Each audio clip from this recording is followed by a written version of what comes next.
고등부 친구들 안녕하세요. 자, 오늘 현장 예배 시작을 했는데 함께 하지 못한 친구들 이렇게 영상으로 함께 말씀을 나눌 수 있게 되어서 그래도 참 다행이라고 생각합니다.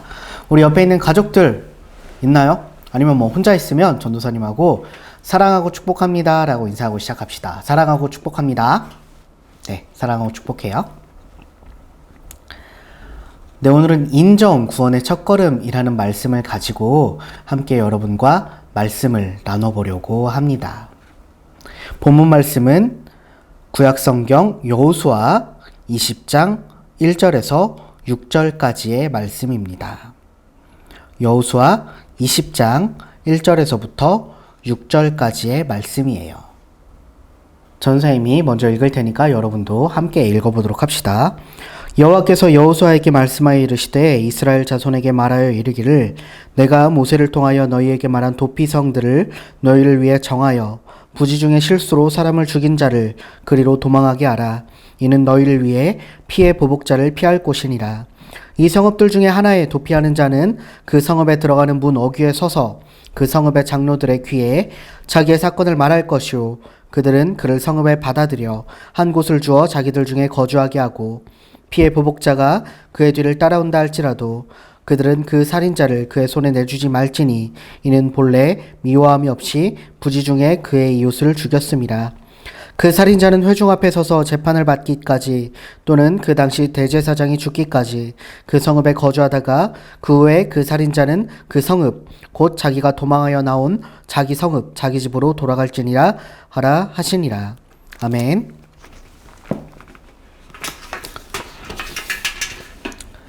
오늘은 여러분과 인정에 대해서 한번 이야기를 해보려고 합니다. 여러분, 인정이라는 단어를 들었을 때 어떤 것들이 생각이 나나요? 우리는 크게 인정이라는 단어를 두 가지로 생각을 합니다. 첫 번째는 저 사람 참 인정이 있다. 사람의 그런 정이 느껴진다. 저 사람의 인품이 참 훌륭하다라고 하는 듯이 사람의 인성이 좋다라고 이야기할 때 인정이 있다라는 이야기를 하고요. 반대는 어떻습니까?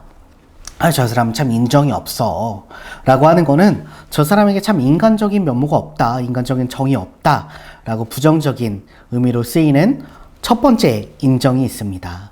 그리고 여러분들이 훨씬 저 잘 아는 두 번째 인정이 있습니다.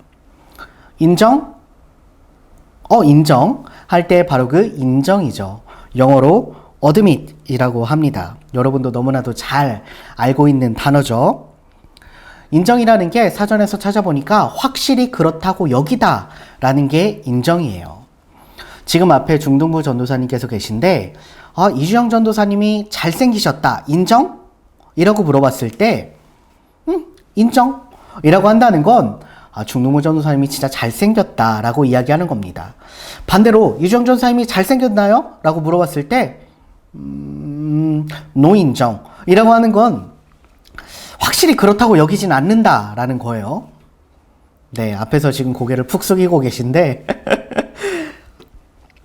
어쨌든 인정이라는 의미에는 확실히 그렇다고 여기다라는 걸 의미해요. 자, 그렇다면 인정을 나에 대해 한번 적용을 해봅시다. 여러분이 인정을 해야 될 때가 언제가 있을까요? 보통은 사람들은 인정을 해야 하지만 인정을 하지 못할 때가 너무나도 많습니다. 특히 자신의 잘못에 대해서, 자신의 죄에 대해서 너 이거 잘못했어, 인정해? 라고 물어봤을 때는 마음속으로는 그래, 내가 잘못했지 하더라도 이게 밖으로 나갈 때는 인정하지 못할 때가 많은 것 같아요. 전도사님도 그런 경우가 굉장히 많습니다. 제 얘기는 아닌데요. 얼마 전에 어떤 친구가 샤워를 하고 있었다고 해요. 근데 이제 샤워 커튼을 제대로 안 치고 샤워를 한 거예요. 그래서 그 친구의 이제 아내 되는 사람이 와가지고 왜 샤워 커튼을 안 하고 이렇게 샤워를 해가지고 물이 다 튀게 했어요? 라고 이야기하는 겁니다.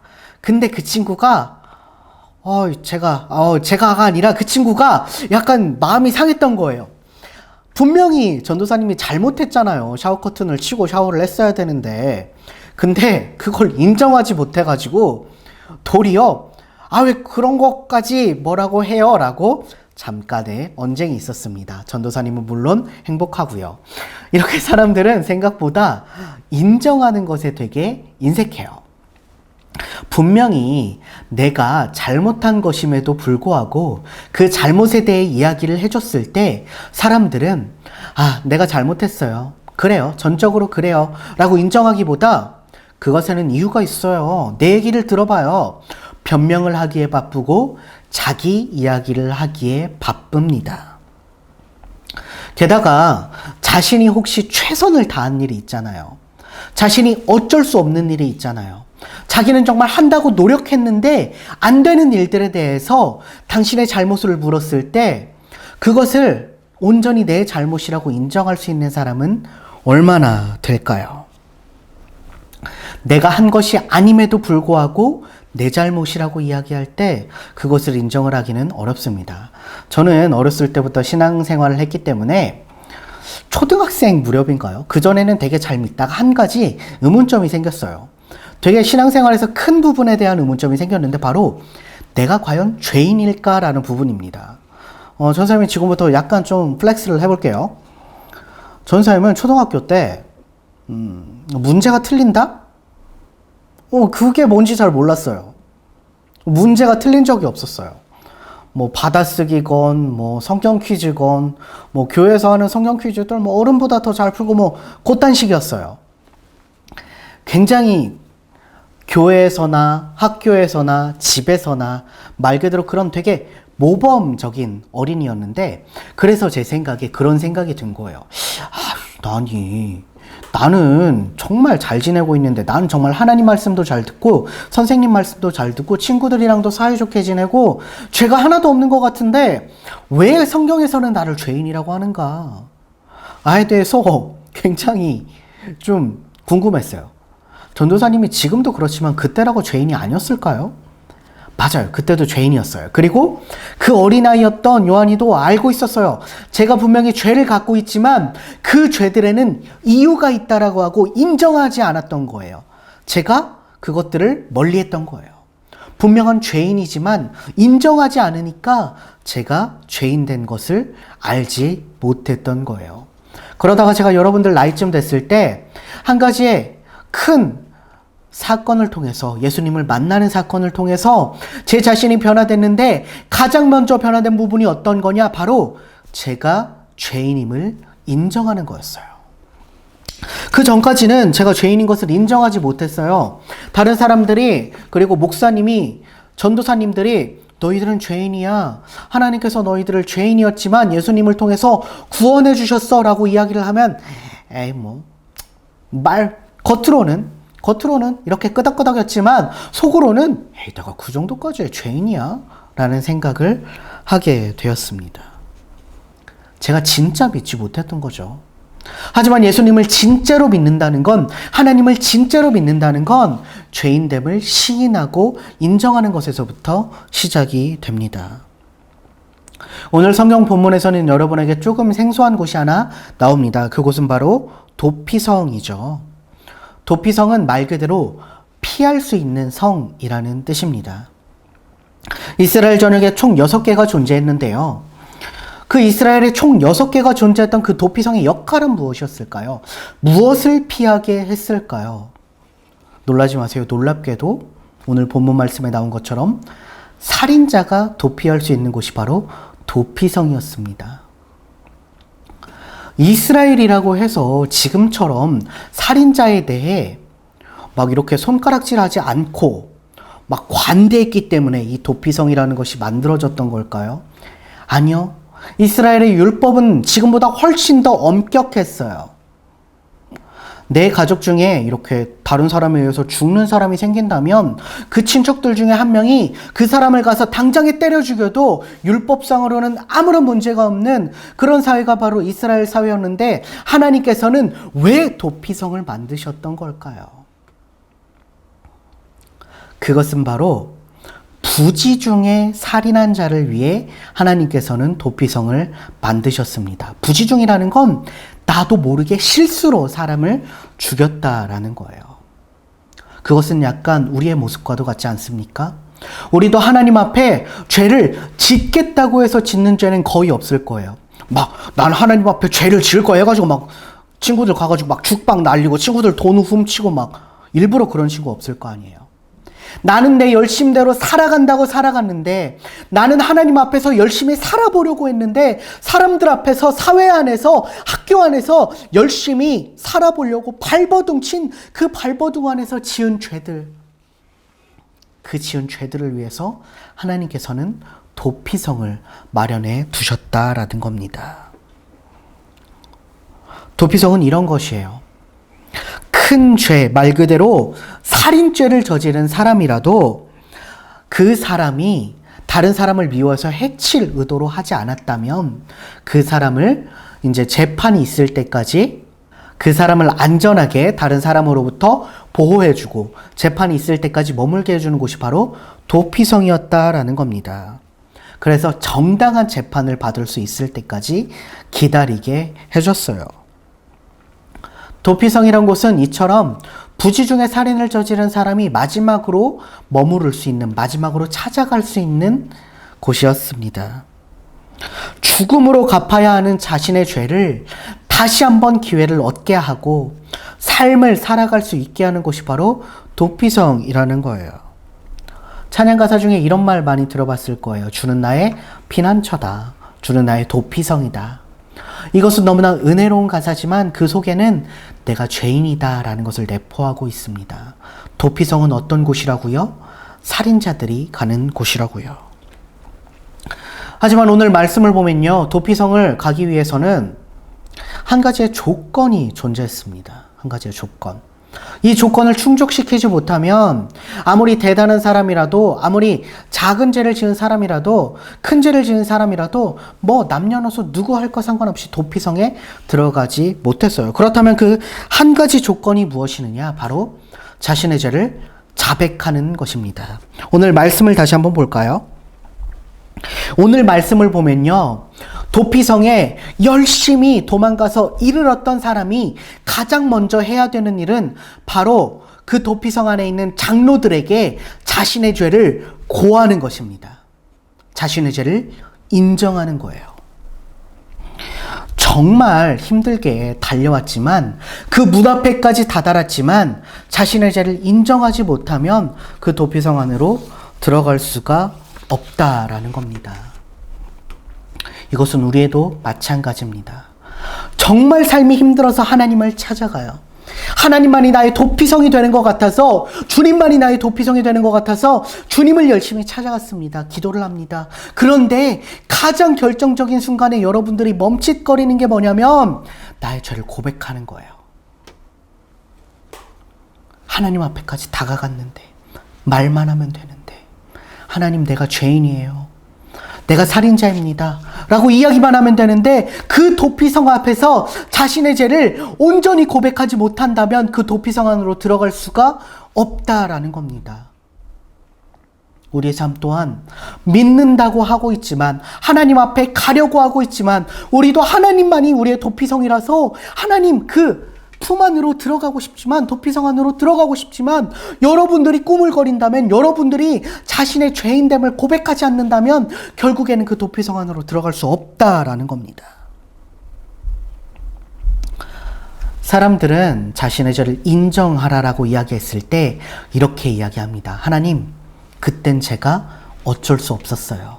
하나님, 그땐 제가 공부를 열심히 하고 있었잖아요. 하나님, 그땐 제가 취업 준비를 하고 있었잖아요. 하나님, 제가 그때 예배를 못 드린 건, 그때 다른 친구들을 상처 주게 한 건, 그때 가족들을 아프게 했던 건 그만한 이유가 있었잖아요. 라면서 자신의 죄를 인정하기보다 다른 핑계거리들을 찾아가는 저와 여러분의 모습을 발견하게 돼요. 그런데 그렇게 해선 도피성에 들어갈 수 없어요. 여러분, 도피성에 들어가기 위해선, 하나님 품 안으로 들어가기 위해선 먼저 하나님께 회개해야 합니다. 그리고 회개를 하기 전에 먼저 우리가 나와야 될 것은 인정입니다. 하나님께서 너가 죄인됨을 인정하니? 라고 물어봤을 때, 예, 주님, 내가 죄인됨을 인정합니다. 라고 이야기할 수 있습니다.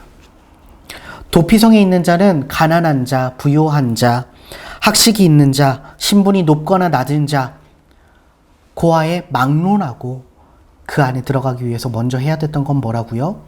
내가 살인자입니다 라고 이야기해야 문을 열어준다라는 겁니다. 도피성은 의인을 위해 마련된 곳이 아닙니다. 죄인을 위해 마련된 곳이죠. 예수 그리스도의 구원의 역사하심도 마찬가지입니다. 예수 그리스도의 구원의 역사하심도 의인을 위해서가 아니라 저와 여러분 같은 죄인을 위해서 역사하시는 거예요. 성경에 보면요, 6개의 도피성의 위치가 나옵니다. 그런데 그 6개의 도피성의 위치가 놀랍게도요, 다 평지예요, 평지. 평지라고 하니까 이게 뭔 소린가 싶죠. 무슨 뜻인가 싶죠. 근데요, 이스라엘 땅은요, 생각보다 거의 다 산이 많고 광야가 많아요. 그러니까 도피성을 저 산 꼭대기에 만들었다면, 저 광야 한가운데 만들었다면, 저는 도피성 가다가 죽을 것 같아요. 힘들어가지고. 근데 하나님께서는 도피성의 성읍들 6개를 정하실 때 그렇게 정하시지 않았어요. 가장 평지, 가장 가운데 있는 곳, 그런 곳들로만 정하셨다라는 거예요. 그 말인즉슨, 야, 힘들지? 부지 중에 살인을 했니? 부지 중에 죄를 지었니? 편안하게 와. 편하게 와. 언제든지 와. 내가 평지에 너의 자리를 마련해 둘게. 평지에 너의 도피성을 마련해 둘게. 하나님께서는 지금 이 순간에도 여러분들을 기다리고 계세요. 도피성과 같은 하나님의 품에 여러분들을 기다리고 계신다는 거예요. 근데 여러분, 어렵게 생각하지 마세요. 산을 올라야 되나? 광야를 건너야 되나? 절대 아니에요. 하나님을 찾기만 하면 돼요. 찾기만 하면 도피성 문 앞에 도착해 있는 거예요. 그리고 문을 두드리고 그 장로들 앞에서 자신의 죄인됨을 고백했던 사람들처럼 여러분도 하나님 앞에 고백하는 거예요. 하나님, 내가 죄인입니다. 다시 주님 앞에 온전히 서고 싶어요. 다시 주님 품에 들어가고 싶어요. 내가 주님의 도피성에 들어가고 싶어요. 그렇다면 하나님께서는 여러분들에게 열린 마음을 가지고 언제든지 그 성문을 활짝 열어주실 것입니다. 주님을 찾아가길 원합니다. 인정하기를 원합니다. 인정이 회개로 이어지길 원합니다. 그 회개를 통해서 다시 한번 하나님과의 관계가 회복되는 우리 모든 고등부 친구들이 되기를 주님의 이름으로 소망합니다. 기도하겠습니다.